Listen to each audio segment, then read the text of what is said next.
Show me. Welcome to the theatre at Park Road Post. This is our post-production facility in Wellington, and this is where we're spending a huge amount of time at the moment just working on getting The Hobbit finished. It's due to be completed literally 2 days before the premiere, hopefully. So we'll give you a look at where we're at with post-production. You're going to see a lot of sleep-deprived people in this blog. Everyone's working around the clock to get the film finished. So everything begins at editorial. So here's the bunker, editorial. I am Dan Best. I'm the first assistant editor on The Hobbit. So next door to us is the cutting room. Jabez and Peter are in there busy cutting film 2 at the moment. We were shooting this with 150 people on the set, and then here we are sitting here, and it just comes down to Jabez and I, 2 of us. The last 2 men standing get to edit the movie. So it's quite a relaxing and enjoyable process. And while you're putting that together, I'm going to make another cup of tea. When Jabez has something very simple to do that doesn't need me around, I get the cups and go make a cup of tea and come back and it's all done. Very good. Hey, welcome to Previs. Come on in. Christian's just down this way. We're sort of the front-end creative team that Pete uses to design a lot of his shots. We are animating the camera and the characters around to form what's kind of like 3D storyboards, almost at a video game level. Typically you do your previs before your shoot. Obviously they finish principal photography and we're still prevising a few shots. We've just got a shot turned over from Peter. This is what we get from editorial sometimes. Basically we get a blank card that says something like CG wide shot, goblins slowly move torture machines towards the Great Goblins platform. And we've got to turn this stuff around pretty quickly. There's Christian over here at our previs. We just got a shot turned over that we need some torture machines. Cheers, thanks. Yeah, usually they're pretty quick. Here we go. We have from Weta Workshop some torture machine designs. We need to get these modeled pretty quick, guys. It'll only be a minute or 2. Yeah, a minute. Jerry, what are you doing? I'm making a 3D extravaganza. Yeah. It wouldn't be a good shot if it didn't have sound effects though. The model's coming through yet? Yep, here it is. Jerry, can we get textures on that? Oh yeah, sure, no problem. Already on it. Already on it? Awesome. Almost done. So the thing is, you know, I've got to turn the stuff around pretty quickly because, you know, the film delivers in like 8 weeks. What do you do there? I just stare at code all day. So Iggy, you got your torture machines, how's the shot going? Yeah, sorry it took so long, but I think this is gonna work.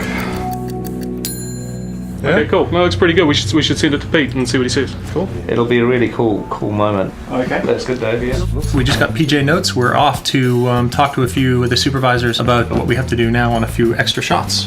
This is the original building that we had on Lord of the Rings. For Hobbit, now we've expanded to 8 different buildings. It used to be an insane asylum, right? Yes, this used to be an insane asylum, and still, days like this, it feels like it even so. We're at the 6.5 week mark. Not much time left to finish this one. We're at Wexford Road now. This is the original production office for Lord of the Rings, but now it's the home of all the animators for Hobbit. So the troll sequence, definitely one of the biggest animation challenges. They're speaking, which is something new for trolls. Are there any more of you little fellas hiding where you shouldn't?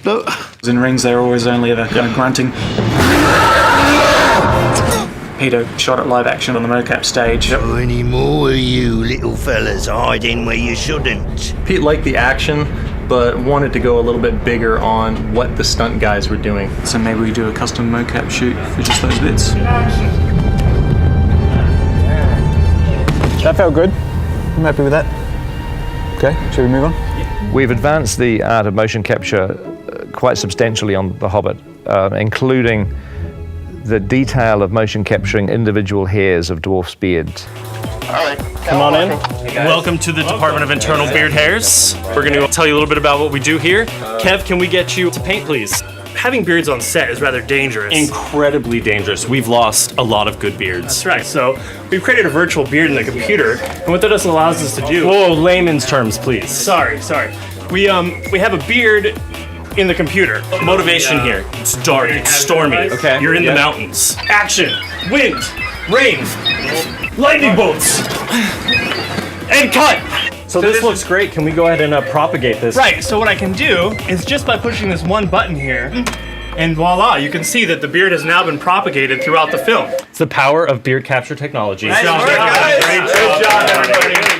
I don't think there's anybody working harder at the moment probably than the Weta Digital artists who have got several hundred CGI shots to do in the last few weeks of post-production. We have a lot of shots to deliver each week. In fact, the most shots Weta has really ever delivered. Good luck. Let's break the record. Have a great week. Well, it's Saturday at Wexford Road. The first thing we have to do each morning is release the animators. So, should we do that? Are we ready? Are they there? Wake up! Wakey, wakey! Come on, sleep is for the weak! Sleep is for the weak! Don't even bother getting dressed. If people don't have to leave, we're happy for them to stay. We have people that give massages here. We actually do laundry for people. They get 3 meals. Scrambled eggs. Yum. Conceptual artists eat when they can. A concept artist's work is never done. Especially on a big effects movie like this. We're still conceptualizing after having been here for 3 years. As long as there's still a shot that has an empty spot, whether it's green or whether it needs something in front, or you just keep at it. And we're painfully conscious that behind us are considerable teams of people waiting for artwork to do the 3D and the texturing and the lighting and the animation. The big house where we're going now is where we've put in the Goblin team. That's the Goblin Mobile right there, Chris White's vehicle. It's exactly the same car my grandmother has. It was apparently a reform school. Supposedly people tell me that they see ghosts in here and that there's claw marks down in the basement. So come in if you dare.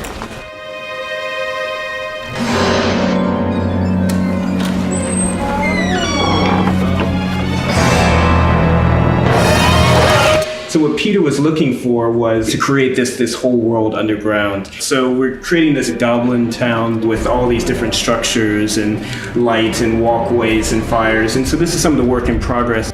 A lot of what we're doing on this guy is beauty lighting, because we got to really highlight all of his warts and all that good stuff. He's quite hideous, but he has to look beautiful at the same time. Here at Park Road Post-Production, just down the corridor, we've got Andrew Lesney, our DP, doing the colour timing of the film. Hi, welcome to the DI.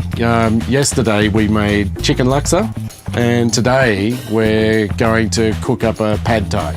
DI is short for digital intermediate. This is part of a process which is called the colour grading. It is like Photoshop for motion pictures. This is the exterior of Bag End. We filmed this shot in Matamata. We didn't have the most ideal weather on the day, but the landscape is still very beautiful, so we actually are just working the original material on this one. Essentially what we do is we start with the raw plate, and then we're building up basically a layered grade, and the result is what you see there. We also have these dueling lasers that we can do this. This bit of grass bit? right there, That yeah, bit. distinct from this bit over bit here.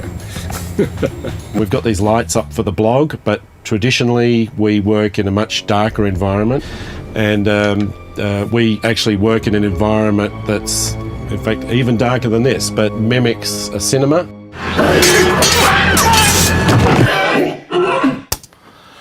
Hi, you're at Park Road Post, and this is where we're doing the sound for The Hobbit. Let's go and have a look.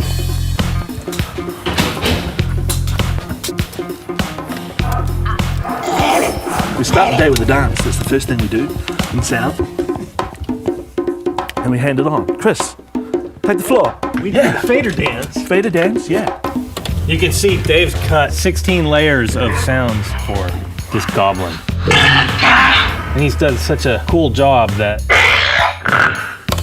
see what else I can do to it, which is fun and challenging. I think a lot of people don't understand about how a film gets made, and that how many people it actually takes to piece a soundtrack together.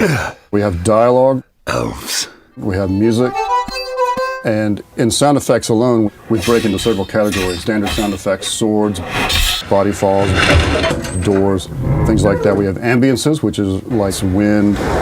We have some crowd sounds, things like that. What we're doing here today is just put out little friends and family and all the other departments call to come down and be panicked villagers for Dale for when it gets desolated by smog. That's how we rock it in Soundpost here. Right. And here, Matt's cutting the crowds and all that sort of stuff. We're on our way. Feels like a scene from The Shining down this hallway. I really wish I had a tricycle. Foley. Oh, they've got the best sounding door. Foley's a specific part of the soundtrack which relates to humans. Anything associated with what they touch and how they move is recorded by these guys. Get to bash stuff, break stuff, drag it, stretch it, bend it. What makes a great Foley track is often the interpretation of the sound rather than the literal sound itself. Goblin claws. It's just banjo picks. It makes it very awkward when you go to the toilet in the middle too.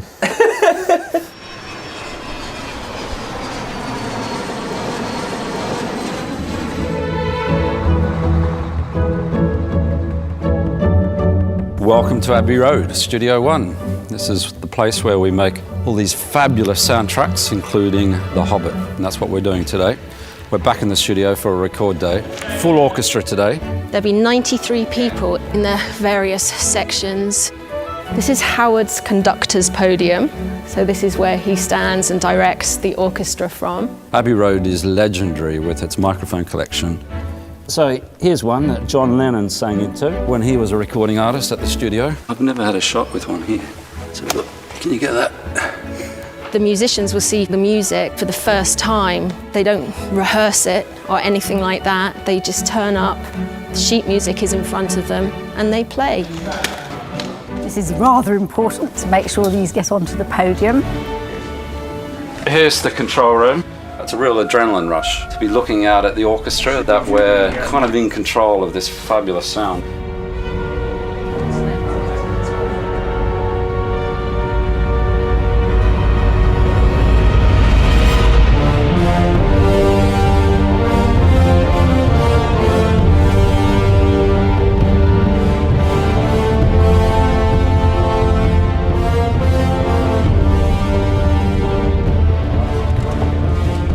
Great, we're happy with that. Let's take a break.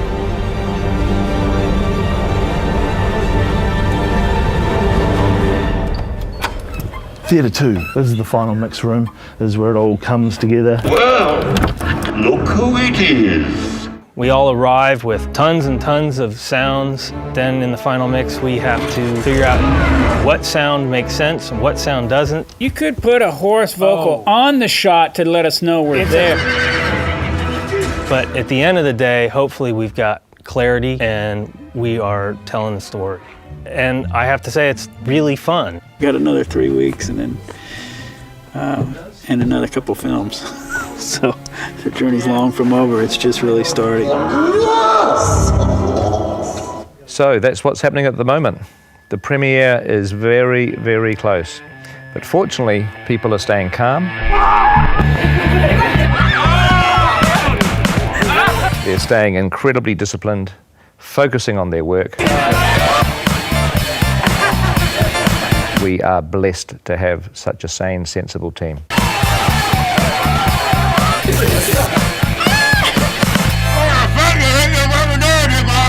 So there we have it. Gives you a taste of where we are at the moment, but we will catch up with you very, very soon and invite you to come along and have a look at our experience at the premieres.